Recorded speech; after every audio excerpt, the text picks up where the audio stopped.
Samantala, muling nagbabala ang Land Transportation Office sa mga taxi drivers and operators na mahilig mamili at mangontrata po ng pasahero. Ayon sa ahensya, may kaakibat na parusa ang mga mahuhuling lalabag dito. Samantala, muling iikuti naman ng Land Transportation Office Law Enforcement Unit ang mga malls at taxi-based area upang tugunan ang mga sumbong ng pasahero na biktima naman ni Mamang Isnabero. Ang detalye mula sa aking report.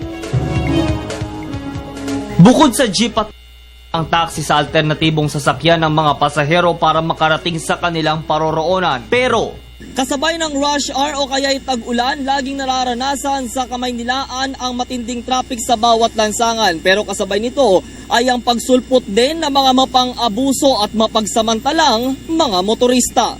Apila ni LTO Law Enforcement Service Director Muhammad Yusuf Lamping sa mga tsuper ng taxi na huwag mamili o mangontrata ng pasahero. Ang mga lalabag niya ay may multang 1,745 araw na pag-revoke sa lisensya. Yung pangungontrata, pamimili ng pasahero ay bawal na bawal po yan. Yan yung violations na refusal to convey, contractual basis, bawal na bawal po yung namimili ng pasahero.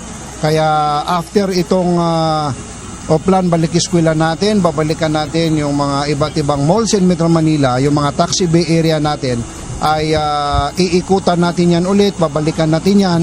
Paalala ng opisyal sa mga pasahero, sakaling makaranas ng ganitong insidente, huwag mag-atubiling kuhanin ng sakyan, pangalan ng kumpanya, body number, at lugar, araw o oras ng pangyayari para agad mapatawag ang mga may-ari ng taxi unit.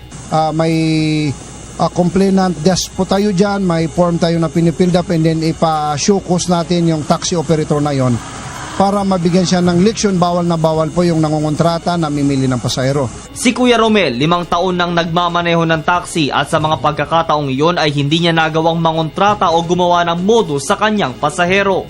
Maganda rin po yun para kasi kawawa naman po yung mga ibang pasahero na talagang sakto lang yung pambayad nila tapos malayo pang yung inuuwian. Kalamitan ng mga kinokontrata ng mga taxi driver, kalamitan yung mga nandun sa stasyon ng bus kasi minsan maraming dala. Yung pangongontrata parang ano na rin yan parang pagnanakaw na rin yung bali, ipapakaya mo sa pamilya mo yung nakaw. Parang ganun. Hinihikayat ng LTO ang publiko na magsumbong sa kanilang tanggapan sakaling maka-encounter ng mga abusadong taxi driver o operator. Tumawag lamang sa kanilang hotline na 71851 o mag-text sa 0998-9768-273. Para sa Telebisyon ng Bayan, ako si Julius D. Samburon.